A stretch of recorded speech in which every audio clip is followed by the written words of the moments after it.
Akkam ooltan kabajamtoota daawwattoota TV Mo'aa oduu isaa kanaa isinitti himnaa dursan gafoota oduu.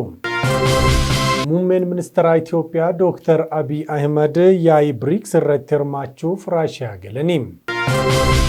Bulchiinsi magaalaa Finfinnee liizii lafa hektaara 14.3 caalbaasiif dhiyeesse.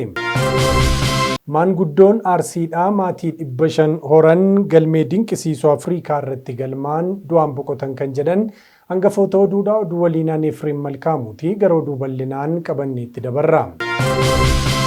Muummeen ministeera Itoophiyaa Dr. Abiy Ahmed yaa'ii BRICS irratti hirmaachuuf Raashiyaa galanii. Muummeen ministeera Itoophiyaa Abiy Ahmed yaa'ii dureewwan BRICS irratti hirmaachuuf Raashiyaa galuu isaanii waajjirri pirezidaantii bulchiinsa kan beeksiseeti jiru. Ibsi waajjiricha irraa ba'e akka jedhutti muummeen ministeera Itoophiyaa Abiy Ahmed yaa'ii dureewwan BRICS irratti hirmaachuuf buufata xiyyaara idil addunyaa Kaazaan yeroo ga'anitti pirezidaantii bulchiinsa Taataaristaan kan ta'an Rustam Niinkaanoviin simannaan taasifameeraa fi marii Raashiyaa Kaazaanitti taasifamu kanarratti gaggeessitootni biyyoota 30 olii ni argamu jedhamee akka eegamu kan gabaafame yoo ta'u, pirezidaantiin Imireetota Araba Gamtoomanii Bin Zayid, pirezidaantii Iraan Maasuud Pezeshkiyaanii fi pirezidaantii Hindii Narendeeraa Moodii gaggeessitoota argaman keessaa isaan ijoodha. Itoophiyaan jalqaba bara 2024 miseensa BRICS ta'uun ifatti makamuun ishee ni beekama. Dhaabbanni maallaqaa addunyaa IMF dhimmoota guddinaa fi misooma waaraa irratti walta'iinsa Itoophiyaa waliitiin qabu daran cimsee kan itti fufu ta'uu beeksise. Meeroon Lammii dabalata qabdi. Dhaabbanni maallaqaa addunyaa dhimmoota guddinaa fi misooma waaraa irratti walta'iinsa Itoophiyaa waliin qabu daran cimsee kan itti fufu ta'uu beeksise. Jilli Itoophiyaa ministeera maallaqaa obbo Ahmed Shideen durfamu Daayireektara olaantuu dhaabbata maallaqaa addunyaa Kiristaalinaa Joorjiyaa waliin Waashingtan DC'tti mari'atee jira. Marii isaaniinis riifoormii dinagdee gaggeeffamaa jiruu fi walta'iinsa fuulduraa irratti kan xiyyeeffate ta'uu ragaan Waashingtan DC'tti imbaasii Itoophiyaa irraa argame ni mul'isa. Maricha irratti obbo Ahmed Shideen akka jedhanitti damee guddinaa dinagdee cimsuuf hojiilee gaggeeffaman irratti tumsi IMF yookiin dhaabbata maallaqaa addunyaa olaanaa ta'uu ibsuun tumsa isaaf galateeffatanii jiru. Fooyya'insa dinagdee hojiirra oolaa jiru ilaalchisuudhaan ibsa taasisaniin dinagdee cimsuu, ammayyeessuu fi guddina hunda galeessa mirkaneessuuf kan kaayyeffate ta'uu dubbatanii kunis gara raawwiitti ce'uu ibsuudhaan hanqina damee dinagdee gooroo guutuuf akka ta'e kaasanii jiru. Fooyyessiin dinagdee Itoophiyaa bu'aa qabatamaa argamsiisaa jiraachuu fi kanas dhaabbanni maallaqaa addunyaa beekamtii kennuun isaa ibsamee jira. Kunis milkaa'ina kanneen biroof fakkeenya kan ta'edhaas jedhame. Gama IMF'n baasiiwwan sirreeffamaa dabalatee tattaaffiiwwan jijjiiramaa Itoophiyaa deeggaruudhaaf kutannoon akka jirutu eerame. Maricha irratti gama lameeniin dhimmoota guddinaa fi misooma waaraa Itoophiyaa irratti walta'iinsa jiru daran cimsuuf waliigalteerra ga'amuunis himamee jira. Bulchiinsi magaalaa Finfinnee liizii lafaa hektaara 14.3 caalbaasiif dhiyeesse. Liiziin caalbaasii kun onkoloolessa 8 haga 21 bara 2017 banaa taasisuu biiroon bulchiinsa misooma lafaa magaalichaa ibsa kenneen beeksiseetu jira. Kutaa magaalaa Qirqoosiin alatti kutaalee magaalaa hunda keessatti lafii caalbaasiif dhiyaachuunis ibsameetu jira. Caalbaasiin kun erga bara 2016 yeroo afuraffaaf kan gaggeeffame yoo ta'u, marsaa kanaan lafti kaare meetirri 100,100 fi 43,140 dhiyaachuun eerameetu jira. Yaa'iin waliigalaa kaaf Finfinneetti gaggeeffamaatii ture xumurame. Yaa'iin 46ffaa waliigalaa Koonfedereeshinii Kubbaa Miilaa Afrikaa kaaf Finfinneetti gaggeeffamaa ture murtoowwan garaagaraa dabarsuun xumurameetu jira. Yaa'icha irratti pirezidaantii FDRI Taayyee Asqasillaasee, pirezidaantii Koonfedereeshinii Kubbaa Miilaa Afrikaa Dr. Paatiriis Mootseepii fi koree raawwachiistuu kaaf pirezidaantii fiifaa Gianni Infantino fi federeeshiniin biyyoota miseensa kaafii fi qooda fudhattootni biroon argamaniitu jiru. Yaa'ichaan raawwii hojii waggaa baajetaa faayinaansii odiitii irratti gabaasni dhiyaachuun mari'atamuunis ibsameetu jira. Guddinaa fi misooma kubbaa miilaa Afrikaa cimsuu, bu'a qabeessummaa kubbaan miilaa Afrikaa sadarkaa addunyaatti qabu guddisuu, bu'uuraalee misoomaa ispoortii babal'isuu, hanga faayinaansii misoomaa kubbaa miilaaf ramadamu guddisuun qabxiilee ijoo yaa'icha irratti ka'an yoo ta'u, gaaffii Itoophiyaan dorgommii waancaa Afrikaa qopheessuuf fuula duratti gaafattes seerota jiran eeggachuudhaan kan eeyyamamu ta'uun himameetu jira. Maanguddoonni Arsii maatii 500 horuun galmee dinqisiisoo Afrikaa irratti galmaan du'aan boqotanii. Godina Arsii lixaa aanaa Naansaabotti jiraachaa kan turan maanguddoon Abbaa Daaluu Jaarsoon koloolessa 20 bara 2024 du'aan addunyaa kanarraa boqochuu koominikeeshiniin aanaa Naansaaboo kan beeksise. Maanguddoon kun umurii dheeraa qabaachuu fi maatii 500 ol horuun waggaa tokko dura galmee dinqisiisoo Afrikaa irratti galmaa'uun isaanii ni yaadatama. Wayita galmee dinqisiisoo Afrikaa irratti galmaan umuriin isaanii waggaa 180 jedhamee kan ture yoo ta'u, galmeen riikardii kun garuu umurii isaaniin osoo hin taane baay'ina maatii horataniin akka galmeesse hojii gaggeessaan dhaabbata isaan galmeesse kan BBC'tti himanii turani. Odeeffannoon jalqabaa kun maanguddoo umurii waggaa 180ti kan jedhu yoo ta'u, haa ta'u malee waggaa 180 ta'uu isaanii mirkaneeffachuun akka hin danda'amnes kanaan dura kaafamaati ture. Haa ta'u malee qorannoowwan tokko tokko taasifamaniin Abbaa Daaluun maatii 500 ol akka horatan odeeffannoon ture ni agarsiisa.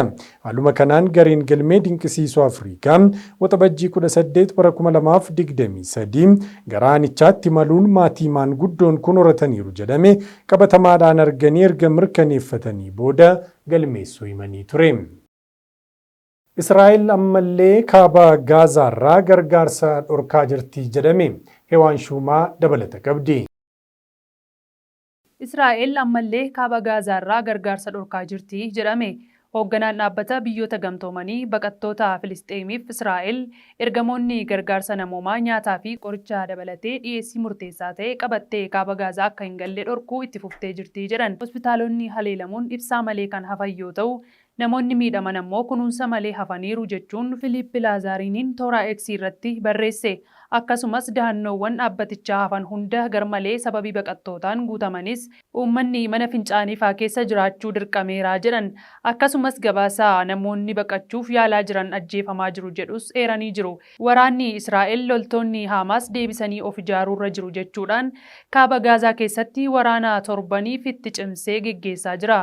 Guyyaa kibxata kaleessaa jiraattonnii fi hojjettoonni wallaansa fayyaa loltoonni Israa'el hospitaalotaa fi bakka dahannoo baqattootaa marsuu himan. Waraanni Israa'el ammoo wayita inni duula shororkeessitootaa fi bu'uuraalee misoomaa isaanii itti geggeessutti namoonni nagaa akka bahuudhaan baqataniif haala mijeessaa fi hospitaalonni hojii isaanii akka itti fufan akka mirkaneessu himee jira. Hojjettoonni fayyaa hospitaala Indoneeshiyaa kan kaaba Gaazaa keessaa loltoonni Israa'el manneen barnootaa haleeluu fi otoo gamoo abiddatti hin qabsiisin dhiirota to'achuu isaanii Rooyitersitti himanii jiru. Akkasumas miidiyaaleen Filisxeemotaa guyyaa wiixataa akka gabaasanitti haleellaa waraanni Israa'el bakka dahannoo namootaa buqqaafamuun mana barnootaa Jabaaliyaa keessatti dahatan irratti raawwatameen yoo xinnaate namoonni 10 ajjeefamuu gabaasanii jiru. Iddoon kunis kaaba Gaazaa keessaa bakka magaalaa namoonni hedduun keessa jiraatan. Israa'el BBC fi miidiyaaleen idil addunyaa kaan akka Gaazaa seenuudhaan walabaan gabaasaniif hin ayyamne. Sababii kanaatiinis waan qabatamaa lafarra jiru mirkaneessuun baay'ee cimaadha. Kanaafuu BBC'n gabaasa isaatiif waraabbiiwwan viidiyoo fi dhuga ba'umsaa jiraattotaaf hojjettoota fayyaa irratti bu'uureffata. Hizbollaan Israa'el irratti rookettiiwwan hedduu dhukaasuun himame. Kibba Libaanoositti haleellaa Israa'el hospitaala irratti raawwatteen daa'ima dabalatee namoonni 4 ajjeefamuun wayita gabaafamaa jirutti Hizbollaan rookettiiwwan hedduu gara Israa'el dhukaasuu ibsite. Haleellaan rookettii Hizbollaa kun wayita ministeerri dhimma alaa Yuunaayitid Isteet Antoonii Bilinkan gara Israa'el seenuuf jedhanitti kan raawwatedha. Erga Hamaas kibba Israa'elitti haleellaa raawwachuun isaatiin booda waraanni Gaazaa eegalee qondaalli Yuunaayitid Isteet kun yeroo 11ffaaf gara simaluu isaaniiti. Israa'el haleellaa kibba magaalaa Beeruutitti hospitaala irratti raawwatteen namoota 4 ajjeestee 24 kan caalan madeessuu ministeerri fayyaa Liibaanos ibseera. Israa'el haleellaa sana kan raawwatteef kuusaa meeshaalee Hizbollaa barbadeessuuf akka ta'e ibsitee jirti. Kana hordofee Hizbollaan kaaba Israa'el rookettiidhaan haleeluu kan itti fufe yoo ta'u, ganamaarraas sagaleen meeshaa waraana qilleensarraa kutaalee kaaba Israa'el keessumattuu naannawaa Samaariyaa jedhamutti dhagahamatii ture. Rookettiiwwan ukaafaman keessaa irri caalaan qilleensa irratti fashaleessamuu isaanii waraanni Israa'el ibseera jechuun BBCtu gabaase. Vladimir Putin dhiibbaan warra lixaa akka hin hojjenne mul'isuuf michoota isaa walitti qabe jedhame Meeroon Lammii dabalata qabdi. Puutiin dhiibbaa warra lixaa akka hin hojjenne mul'isuudhaaf michoota isaa walitti qabuun ibsame. Namni akka Vladimir Puutiin dhiibbaa warra lixaa itti heddummate hin jiru kan jedhame yoo ta'u, Yuukireen weerare jedhamee uleen qoqqobbii inni ittiin hin rukutamne hin jiru. Biyyoonni lixaa diinagdee Raashiyaa addunyaarraa kutuun laamsheessuuf irree isaanii tokkumsatanii hojjetaa kan jiran yoo ta'u, ammoo hunda caalaa manni murtii yakkaa idil addunyaa yookiin ICC'n ajaja hidhaa irratti baasuudhaan biyya ba'uusaa adamsaa jira. Pireezidaanti Puutiin torbee kana keessa magaalaa Kaazaan keessatti dureewwan biyyoota 20 caalanii simatee jira. Aangaa'onni kunneen kora diinagdee biyyoota guddataa jiranii jabeessuu irratti hirmaachuuf wayitaa gara Raashiyaa imalanitti kan isaan Puutiniin wal argani. Pireezidaantiin Chaayinaa Shii Jinping, ministeerri muummee Indiyaa Naarendraa Moodii fi pireezidaantiin Iraan Maasuud Peezeshkiyaan aangaa'ota Puutiin afeere keessatti kanneen eeramanidha. Mootummaan Raashiyaa kora kanaan sagantaa imaammata dhimma alaa fooyyessuu isa guddaa jechuun ibse. Hundeessitoota dhaabbata gorsaa Micro Advisory jedhamu keessaa tokko kan ta'e Keeris Wiilfar ergaan korri kun dabarsu yaaliin Raashiyaa addatti baasuuf taasifamu akka kufeedha jedha. Raashiyaan qoqqobbii irra tuulame dandamachaa jiraachuu ergaa karaa Kireemiliin dabarsaa jirtudha. Qoqqobbiin Raashiyaarraa ka'ame danuu ta'us garuu Raashiyaan sadarkaa kanatti michoota hedduu qabdi jedhame. Biyyoonni kora kanaaf dhufan hunduu michuuwwan Raashiyaa kanneen ta'anidha. BRICS jechuun Biraazil, Raashiyaa, Indiyaa, Chaayinaa fi Afrikaa kibbaa jechuu yoo ta'u, gareen kun akkaataa olaantummaa gurmaa'ina biyyoota lixaan gituu danda'uun kan ijaaramedha. Ammoo caayasaa babal'isuudhaan biyyoota akka Masrii, Itoophiyaa, Iraanii fi United Arab Emirates ofitti dabalanii jiru. Saawud Arabiyaanis akka itti makamtuuf affeeramtee jirti.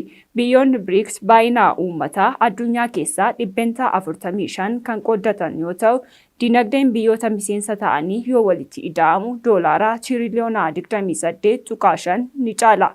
Kun ammoo dinagdee addunyaa keessaa 28% ta'uu akka ta'etu himame. Aangaa'onni Raashiyaa biyyoonni 30 ta'an biroon garee kanatti makamuudhaan michummaa Raashiyaa cimsuuf fedhii akka qaban ibsu.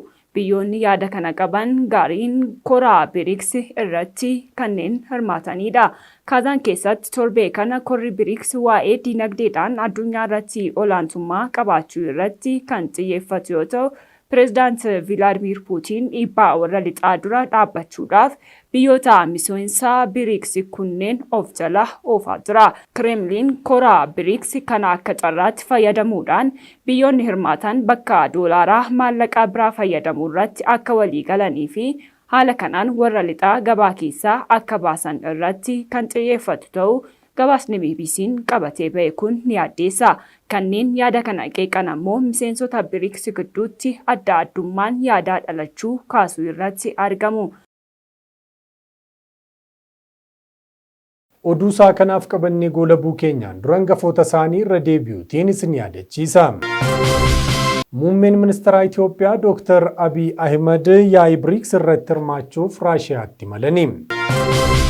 Bulchiinsi magaalaa Finfinnee liizii lafa hektaara 14.3 caalbaasiif dhiyeesse.